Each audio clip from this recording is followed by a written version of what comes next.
A human. Princess Sira stared at her father in disbelief. You're assigning me a human bodyguard for the Grand Council.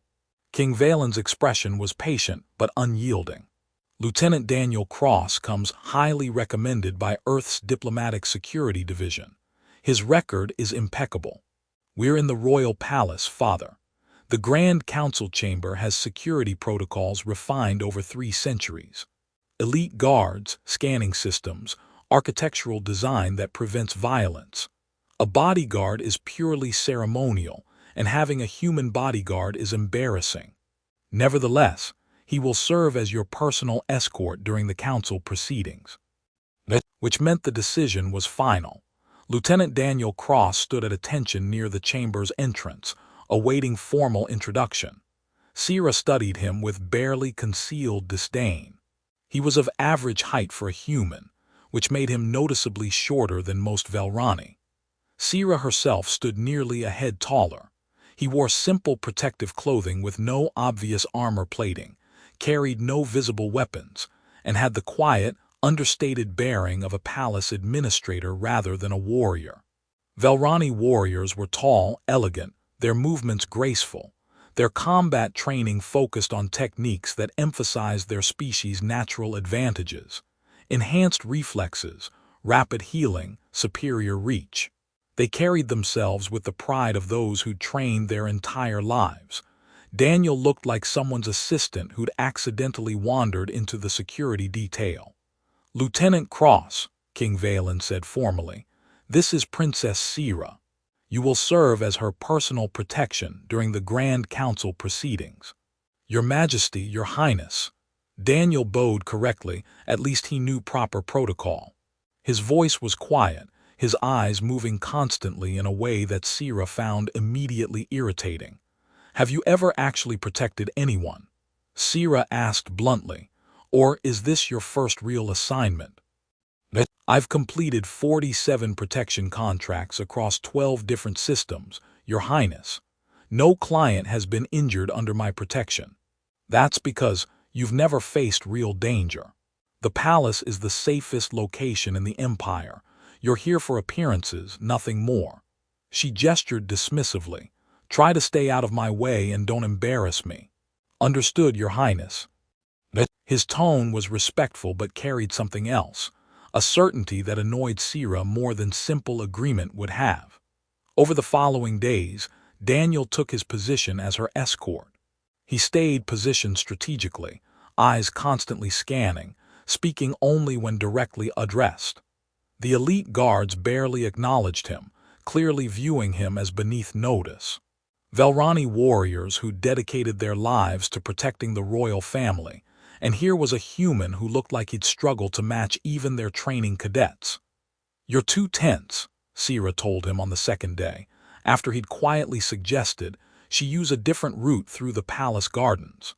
"You act like you expect an attack at any moment. This is the royal palace. Security protocols are absolute. Nothing dangerous can possibly reach me here." Daniel's response was measured. "Security is only effective until someone finds the weakness, Your Highness. On Earth, we learned that the most secure systems fail when tested by someone determined enough. Earth is a primitive world where your species fought each other constantly. We Velrani evolved beyond such barbarism. You see threats everywhere because you come from violence. I see reality, that I'm perfectly safe." "Yes, Your Highness." He didn't argue, didn't try to convince her. Just returned to his position, eyes moving constantly, tracking everyone who passed, noting architectural features and exit routes in ways that Sira found excessive and paranoid. When her lady-in-waiting asked what she thought of her escort, Sira was blunt. "He's here because father insists on appearances, completely useless for actual protection. A human from a death world who sees danger everywhere because his species evolved in constant crisis. As long as he stays quiet and out of the way, I'll tolerate the embarrassment." She had no idea how catastrophically wrong her assessment was. Sira tried to understand what made humans so persistently vigilant. Her cultural advisors provided context about Earth, a Class 9 death world with extreme environmental hazards and predators. The planet's evolutionary pressure was extreme, her xenobiology advisor explained. Predators with sophisticated hunting strategies, environmental conditions that killed the unprepared, constant resource competition. Humans evolved in an environment where vigilance was the difference between survival and death. So they're paranoid by nature. That explains Daniel. Sira felt validated. He can't comprehend actual safety because he's never experienced it. His entire species evolved to see threats constantly. What she didn't understand was that the vigilance wasn't a flaw. It was a refined survival mechanism that had kept humans alive for millions of years. She watched how Velrani warriors carried themselves, tall, graceful, their movements flowing, their presence commanding respect through obvious capability. They announced themselves through bearing and display, showing their strength openly. Daniel was none of those things. He was compact, economical in movement, showed no martial display or pride. Where Velrani warriors stood prominently, Daniel seemed to position himself in peripheral vision, always watching but never drawing attention. This is what a death world produces. Sira mentioned to the captain of the elite guard. Small, anxious beings who can't relax even in perfect safety. Humans must have needed technology desperately. They lack the physical capability for real survival. Captain Toreth barely glanced at Daniel. Humans are weak by Velrani standards. Small, fragile, lacking our regenerative capabilities or enhanced reflexes. The combat assessments show they rely on weapons and tactics because they can't compete physically. Your father's diplomatic gesture is harmless. The human won't interfere with actual security. But Sira noticed something that confused her. Daniel watched the elite guard the same way he watched everything else, with constant, quiet assessment. And sometimes she caught him making notes on a personal device. "What are you recording?" she demanded once. "Security observations, Your Highness. Guard rotation patterns, response protocols, scanning system coverage areas." "That information is classified. Why would you need?" "I'm responsible for your protection. Understanding the existing security infrastructure helps me identify potential gaps that someone hostile might exploit." "There are no gaps. The palace security is the most sophisticated in the Empire." "I'm sure it is, Your Highness. But all systems have theoretical vulnerabilities. I'm trying to identify them before someone else does." "You think you know better than elite guards who have trained their entire lives." "I think I know different things, Your Highness. Your guards are excellent at what they train for. But Earth taught me to look for what people don't expect. The attacks that bypass conventional security because they exploit assumptions rather than systems." His quiet confidence was infuriating, but also unsettling, because he spoke with the certainty of someone who'd seen perfect security fail before. During a formal reception, Sira watched Daniel position himself near a decorative column rather than standing prominently like the other guards. When she questioned this later, his explanation was simple. "That position gives me clear sight lines to you and the three most likely approach vectors while keeping me in shadow. Standing prominently makes me visible but reduces my effectiveness. I'd rather be effective than impressive." "There's nothing to be effective against. We're in the palace." "Yes, Your Highness. I still prefer positioning that maximizes my capability if circumstances change." She was beginning to understand that Daniel didn't think like Velrani warriors. He didn't prepare for expected threats. He prepared for unexpected ones. He didn't position for display. He positioned for function. It was alien to her understanding of how protection worked, and it made her fundamentally uncomfortable. The Grand Council convened in the palace's most secure chamber, a circular room designed specifically to prevent violence. Armed presence was forbidden, except for elite guards positioned at designated posts. Every attendee passed through scanning systems that detected weapons and hostile intent. The chamber's architecture incorporated defensive features refined over centuries.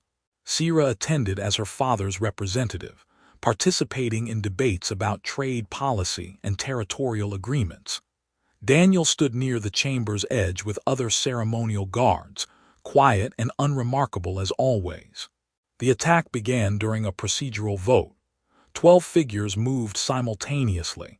They'd been disguised as council members, administrative staff, even guards.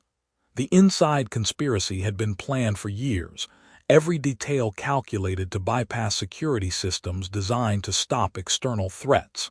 They were Velrani warriors, enhanced with combat augments that made them faster and stronger than baseline Velrani.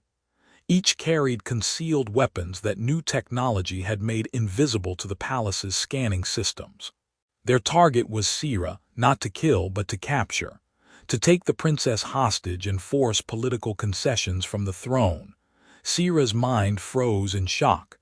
This was impossible. They were in the Grand Council chamber, the most secure room in the Empire. How?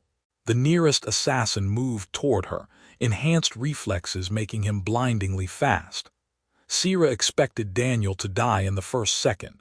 He was meters away, outnumbered 12-1, seemingly unarmed against augmented warriors. Instead, Daniel moved. What happened next would be analyzed by security experts for months, trying to understand how it was possible. The first assassin reached for Sira. Daniel intercepted with a strike to the throat that was brutally precise, not just a hit, but a technique that crushed the windpipe and collapsed the warrior's breathing. The assassin dropped instantly, gasping and incapacitated. The second assassin drew a concealed blade. Daniel disarmed him with a movement so fast Sira barely saw it, grabbed the weapon hand, broke 3 fingers with a twist, redirected the blade into the third assassin's weapon hand, then finished both with strikes to nerve clusters that dropped them unconscious. 4 and 5 tried to flank him. Daniel used the council chamber itself, redirected one into a structural pillar with a throw that used the warrior's momentum, swept the other's legs and drove him into furniture, finished both with economical strikes that left them unable to rise. 6 through 9 tried to coordinate their attack. Daniel didn't let them. He targeted their apparent leader first, creating chaos in their formation, made them obstacles to each other in the confined space, used ceremonial objects as improvised weapons with brutal efficiency. 10 and 11 tried a different approach, pure speed, using their augmented reflexes to close distance before Daniel could respond. He didn't try to match their speed. Instead, he predicted their movement, positioned himself so they collided with each other, then struck both while they were off balance. The 12th assassin saw all his companions fall in less than 30 seconds and tried for Sira directly, abandoning stealth for desperate speed. Daniel put himself between them, took the hit, a blade strike that cut across his arm, to ensure Sira was protected. Then he disabled the final assassin with a combination that ended with the warrior unconscious on the floor. Total elapsed time, 38 seconds. 12 enhanced Velrani warriors, each one larger, faster, and better equipped than any human, lay disabled throughout the chamber. None dead, Daniel had been precise about that, but all completely neutralized. Daniel stood among them, bleeding from the cut on his arm and other injuries he'd taken, breathing hard but controlled, his eyes already scanning for additional threats. Sira stood frozen, unable to process what she'd just witnessed. The human she dismissed as ceremonial and weak had just dismantled 12 enhanced warriors with efficiency that seemed impossible. "Your Highness, are you injured?" Daniel's voice was the same quiet respect as always, as if he'd just performed a routine task. How they were enhanced, augmented, each one faster and stronger than you. Speed doesn't matter if I know where you're going to be. Strength doesn't matter if I target vulnerabilities. Enhancement doesn't matter if you're not trained to fight someone who doesn't follow your combat doctrine. Daniel was already moving toward her, positioning himself between her and the disabled assassins. "We need to secure the chamber. There may be additional threats." Elite guards flooded the chamber moments later, weapons drawn, securing the space. They stared at the 12 disabled warriors, then at Daniel, clearly struggling to process what had happened. Captain Toreth arrived, his expression cycling through shock, confusion, and something that might have been respect.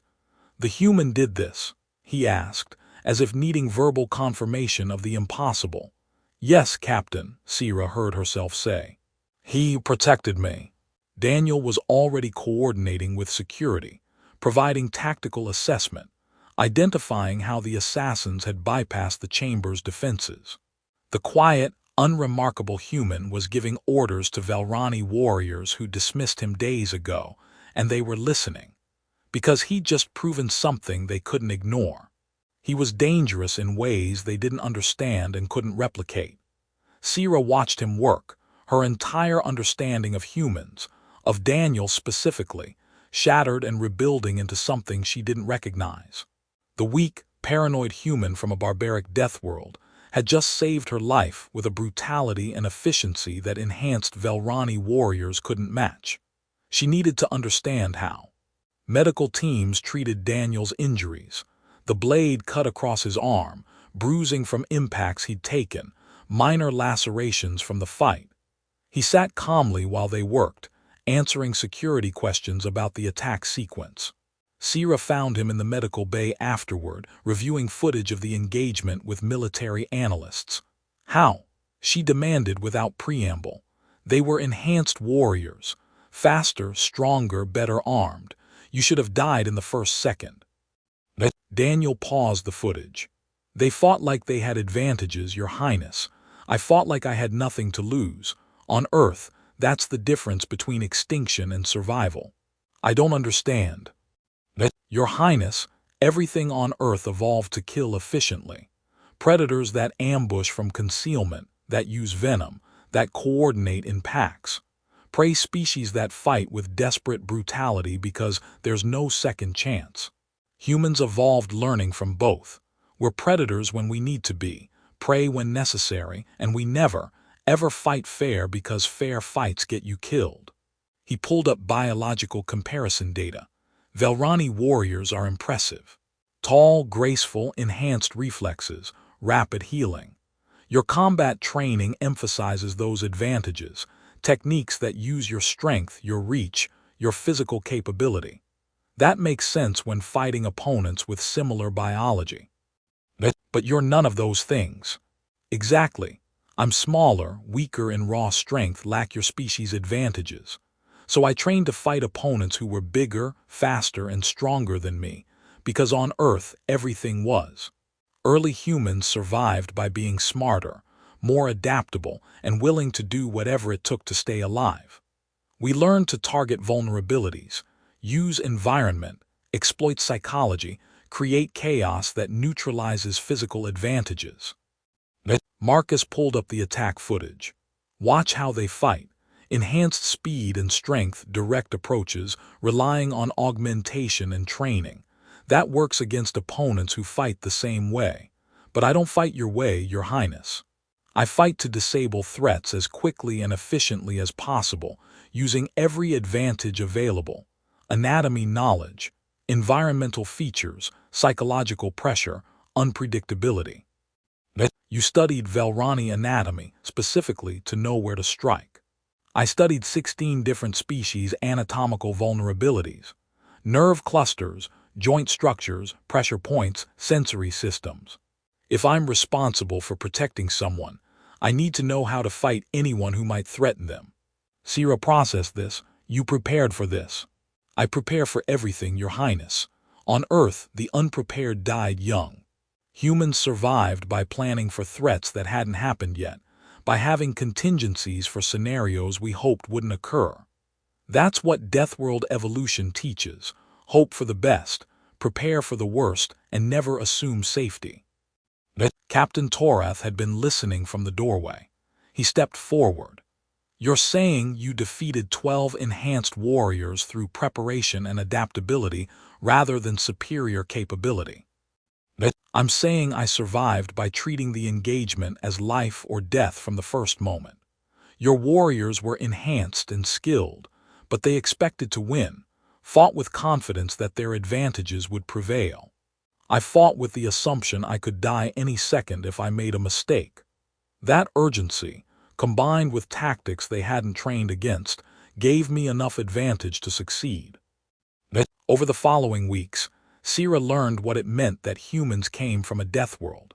She learned that humans were persistent hunters who could pursue prey until it died of exhaustion, that they could survive injuries that would kill most species because Earth required adaptation to trauma or extinction, that their threat assessment was so constant it looked like paranoia, but had kept them alive against predators they couldn't outfight.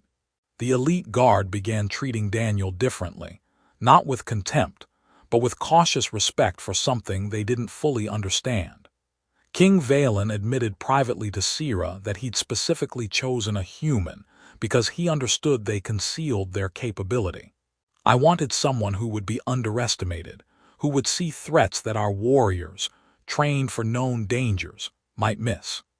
Daniel has prevented threats in 11 other installations precisely because he doesn't look dangerous until the moment he needs to be.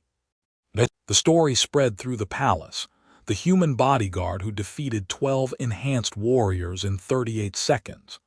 Requests came from military academies for Daniel to teach tactics. He agreed, explaining concepts that were alien to Velrani combat doctrine. On Earth, he told one class, we learned that the deadliest predators don't announce their presence. They conceal it until the moment they strike. That's what I teach, how to be underestimated, how to use that underestimation as an advantage, how to survive when you're outmatched by being smarter and more adaptable than your opponent. Sira attended one session, watching him explain Deathworld survival principles to Velrani warriors who were beginning to understand that weak and dangerous weren't mutually exclusive categories. After the class, she spoke with Daniel privately. You saved my life. That's my job, Your Highness. You did it by being something I didn't understand, something I dismissed as weak. Most people do, Your Highness, it's useful. Predators that look dangerous get avoided. Predators that look harmless get close before they strike. Earth taught me which approach survives longer. I judged you, called you paranoid and useless. You did, but you're alive. That's what matters. Daniel's expression showed no resentment. I don't need people to understand what I am. I just need to be effective when it matters. Your assumptions about my capability gave me tactical advantages during the attack. The assassins dismissed me the same way you did, calculated I wasn't a real threat. That mistake cost them everything. Sira understood now. The quiet watchfulness wasn't paranoia. It was refined threat assessment from a species that couldn't afford to miss dangers. The lack of obvious weapons wasn't weakness. It was the Deathworld lesson that appearing harmless was often more effective than appearing strong. Daniel wasn't weak. He was optimized for survival on a world that killed anything that couldn't adapt. You don't advertise your danger, she said. No. On Earth, animals that advertise danger either get avoided or killed by predators looking to eliminate competition. Better to look harmless until the moment you're not. It served humans well for millions of years.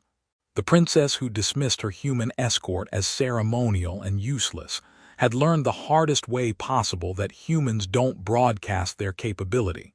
They conceal it, prepare obsessively for threats others dismiss, and unleash it with brutal efficiency when survival requires. Daniel had protected her not through strength, but through adaptability, not through obvious capability, but through deliberate underestimation, not through pride, but through the accumulated survival wisdom of a species that learned to endure on a world designed to kill them. Sira had judged him weak. She'd been catastrophically wrong. And that misunderstanding had been exactly what made him so effective at keeping her alive. Sometimes the deadliest protection was the kind nobody saw coming. Earth had taught Daniel that lesson well.